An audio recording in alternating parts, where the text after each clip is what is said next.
Okay, so this is video 6 and it's looking at the trait approach. So label this trait approach.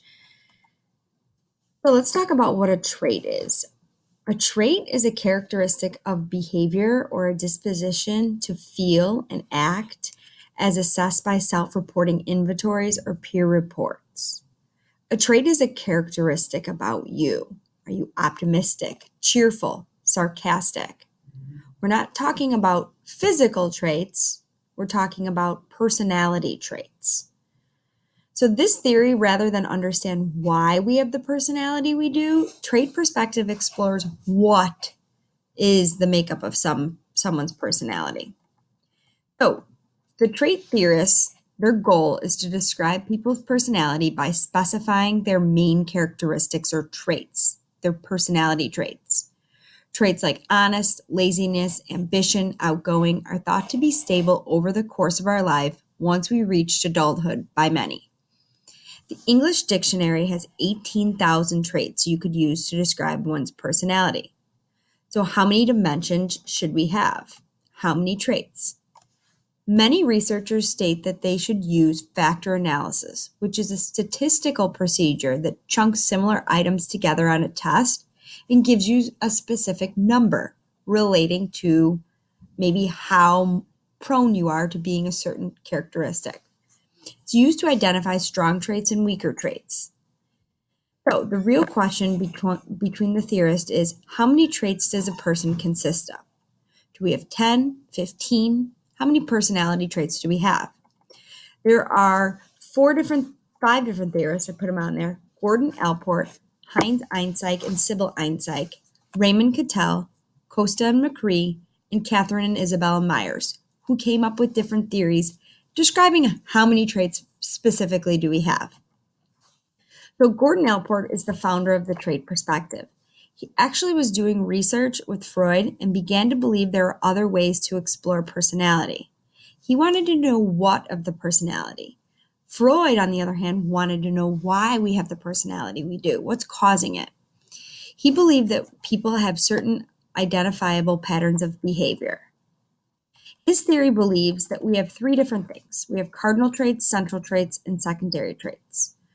Cardinal traits is he believes that individuals have one dominating trait. This trait is very apparent and dominated to all. You then have 4 or 5 other traits that aren't as dominant, okay, that we use in our everyday life. And then the secondary, those are not as obvious as the central traits, and they may present itself under certain situations, or they may be more reserved. Raymond Cattell is another individual you may see pop up. He came up with 16 instead of having cardinal, central, and secondary. He said that we have 16 different traits, and we're on a scale from possessing those traits of being very empathetic over here, or maybe we're not as empathetic, we're distant and aloof over here. So they would use factor analysis to figure out your score and chunk you on the scale of where you would fall. And these are the 16 different traits. You don't need to know all the 16 different traits, but you should be able to connect this theory with Raymond Cattell. Two individuals were Heinz Einzig and Sybil Einzig. They were British psychologists that believed that we have a dominance of 2 specific traits. You either are introverted or extroverted on a scale, you would fall on one side or the other. Are you stable or unstable? And you'd fall on one side or another. They both researched this and found that there were biological causes and differences that develop through our temperament, so the emotional reactivity. We've talked about this before. So are you stable or unstable? And are you an introvert or an extrovert? And where then in the quadrant would you fall? So I believe I would fall a little bit in the extroverted category. And then would I have possessed myself as more unstable or stable? So are you somebody that is moody and you don't know how to emotionally respond to people? Or do you believe that you have your emotions and your emotional stability worked out? Catherine Briggs and Isabel Briggs developed the Myers-Briggs test. The Myers-Briggs Type Inventory, the MBTI, looks at 4 dominant personality traits. And again, you fall on the scale. of being one or the other. They began the research looking at differences between individuals. They concluded that our personality is made up of these 4 areas. One falls on one side of the scale or the other. It is in a survey format, and it's 2 million people take this a year. It's often used with counselors to help evaluate career selection and job placement. So you would either fall in these 4 different areas. You're either an extrovert or an introvert. You're either a sensor or using intuition. You're either a thinker or a feeler, and you're a judge or a perceiver. And we'll go through each of these in class, but I would jot down, even if you summarize each of these little statements that go with it. The Big Five was developed by Costa and McCree. He believed that both of them believed that they were over the argument that we have 16. Some believe we have 2. Some believed we have an idea of 4. They came up with what is known as the Big Five theory. They thought 2 was too few and 16 was too many. It is the most researched personality theory since 1990, and they believe a lot of your personality is attributed to your genetics. They surveyed a bunch of people and found out that 50% or more were similar actually to your parents, your biological parents, than your environmental parents.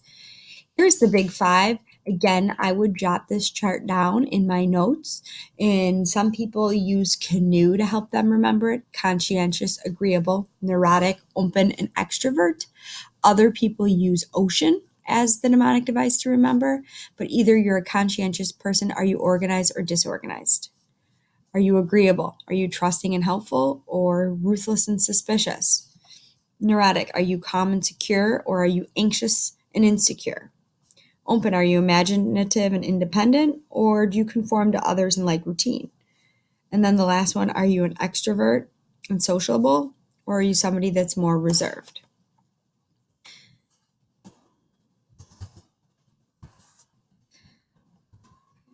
They've actually done some research on our biology and our personality, and they found that there's actually different brain activity that takes place between extroverts and introverts.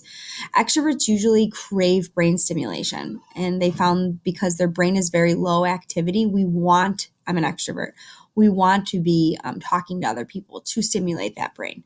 They found that introverts usually have a ton of brain activity that's taking place, so they don't need the stimulation as much as extroverts. Let's talk a little bit about personality inventories. A personality inventory is something that we're going to take in class, and a lot of these theories use questionnaires. They often have true and false statements or agree and disagree on a scale, on which people respond to items designed to gauge a wide range of feelings and behaviors. It's used to assess and select personality traits. An example of one is the Minnesota Molastic Personality Inventory.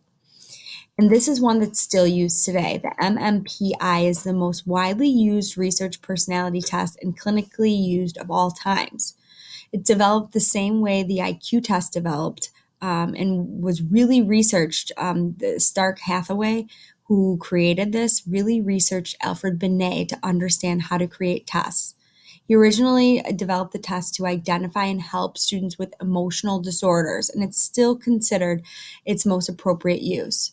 It uses factor analysis to cluster the statements together, and oftentimes empirical derived information is taken from this test. It is a test developed by testing a pool of items and selecting those that discriminate between groups.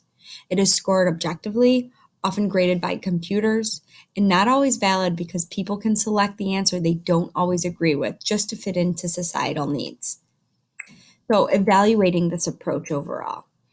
Some support the trait approach because it can give people a snapshot of their personality if they're truthful with surveys. And we've talked about surveying people before. The argument for the trait approach is people can lie on surveys. It doesn't always explain why they have the personality they do as well.